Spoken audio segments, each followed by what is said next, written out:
Bonjour, alors aujourd'hui j'ose vous proposer la soupe d'ortie malgré que l'ortie n'est pas nécessairement quelque chose qu'on va trouver facilement sur le marché.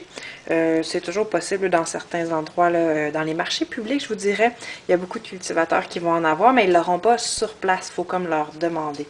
Sinon, vous avez un ami herboriste qui vous en fournit. L'ortie, c'est super intéressant comme aliment. C'est très, très riche en minéraux. Ça se cuisine exactement comme les épinards. À la différence, c'est que vous allez les cueillir dans votre cour. Comme moi, par exemple, ça pousse d'un plate-bande. C'est sûr que c'est quelque chose qui aime beaucoup les endroits un peu plus ombragés, un peu plus coincés. Ça aime le compost. Ça aime les sols pauvres aussi. Donc, c'est quand même très adaptable. Puis, on peut aussi faire des purins pour le jardin avec. Donc, ici, on observe que j'ai vraiment des fleurs sur mon ortie. Donc, c'est celle-là que j'utilise pour faire de la soupe plutôt que pour recommander à faire de la tisane à plus long terme. On dit que quand la floraison est arrivée au niveau de l'ortie, la floraison et les graines, on ne veut pas l'utiliser en tisane à très long terme parce qu'elle est plus riche en silice. Donc, trop riche en silice, je devrais dire. Et ça fait que c'est trop dur sur le système rénal. À ce moment-là, c'est plus dur sur les reins. Donc, à côté de ça, j'ai trié la belle ortie qui n'avait pas encore fleuri, que je vais attacher et suspendre. C'est une des plantes qu'on peut simplement mettre en bouquet, la tête en bas, pour sécher. Donc, pour la soupe, c'est super simple. J'ai vu des recettes plus complexes, mais vraiment pas besoin. Un oignon, des patates, des pommes de terre. On voit ici qu'elles sont germées. Je ne sais pas c'est quoi votre sensibilité par rapport à ça. Moi, j'enlève tout le germe et la petite région là, qui est juste en dessous, là, où est-ce que le germe est planté. Tant que les patates ne sont pas vertes à l'intérieur, il n'y a pas de danger à les consommer. Il ne faut vraiment pas consommer le germe. Ça contient vraiment plus d'alcaloïdes qui dérangent la digestion et le foie. Donc, on ne veut pas manger ça. Il faut vraiment l'enlever. Même une fois, je pense que j'avais essayé de cuire les patates avec le germe, me disant je vais l'enlever, c'est pas grave. Mais là, la substance est allée dans l'eau. Donc, puis les patates baignaient dedans. Donc, c'était vraiment pas intéressant. Il faut vraiment enlever le germe, absolument, avant la cuisson. Elles sont encore bien fermes. Puis, comme je les ai bien conservées malgré tout dans mon appartement, c'est-à-dire à l'ombre, il ne devrait pas avoir de problème. Je vais quand même vous les montrer là, une fois ouvertes. J'ai déjà dû vous parler dans une vidéo précédente que je ne pèle pas mes patates. Pourquoi?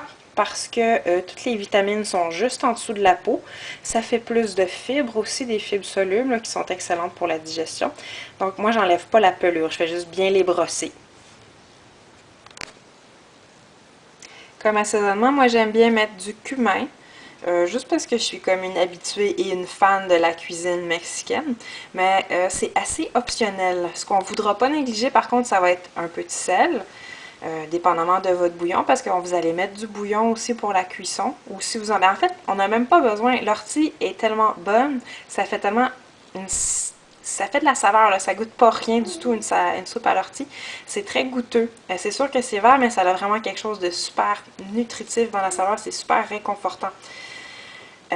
Ça. Moi, j'aime mettre le cumin. Vous pourriez mettre n'importe quelle fine herbe de votre goût, ou juste des herbes salées, ou juste bouillon et sel, comme vous le sentez. Donc, pour suspendre l'ortie, on va juste l'accrocher là avec une corde de raffia. Puis, vous allez l'accrocher dans un coin à l'abri du soleil, mais bien aéré. Donc, pour les gens qui se disent « Ah, mais l'ortie, ça pique », voici la solution. Des beaux gants, que ce soit de la cueillette jusqu'à le fait d'enlever les feuilles, les feuiller. Et moi, j'aime bien laver les feuilles d'ortie un peu comme les salades fraîches, c'est-à-dire dans une eau vinaigrée. Je fais juste les tremper 5 minutes. Les faire bouger un peu. Puis après ça, je les passe à l'essoreuse à salade. Puis après ça, on est prêt à les utiliser dans la soupe.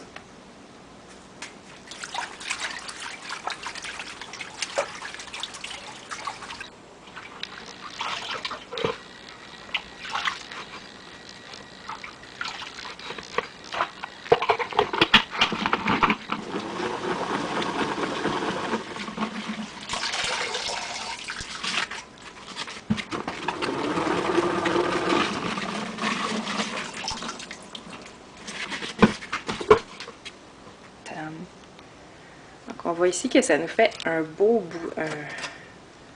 beau bouquet quand même. J'ai une passoire pleine là, de feuilles d'ortie ici. Donc, démonstration des patates. On va juste couper, puis on voit bien que c'est tout à fait clair. En dedans, c'est complètement la bonne couleur de patate. Puis on va juste bien enlever là où est-ce qu'il y a le germe. C'est la seule chose que je vous montrerai. Le reste, vous êtes capable de couper des patates. Vous allez faire des jolis cubes avec. Mais si jamais, si advenait que quand vous coupez vos patates, mettons, ils ont traîné à la lumière, vous voyez, il y a une épaisseur qui est verte à l'intérieur, peut-être un 8 à 1/4 de pouce. C'est mieux de jeter vos patates. Vous pouvez enlever complètement la zone verte, mais je vous recommande vraiment plus de jeter les patates. Donc voilà. Pour la suite, on coupe les patates en cubes, des cubes de maximum 1 pouce par 1 pouce ou 2,5 cm par 2,5 cm. Même chose avec l'oignon, on va le hacher quand même fin. Non, pas si fin, parce qu'au final, on va juste tout passer au blender. Donc, la suite en photo.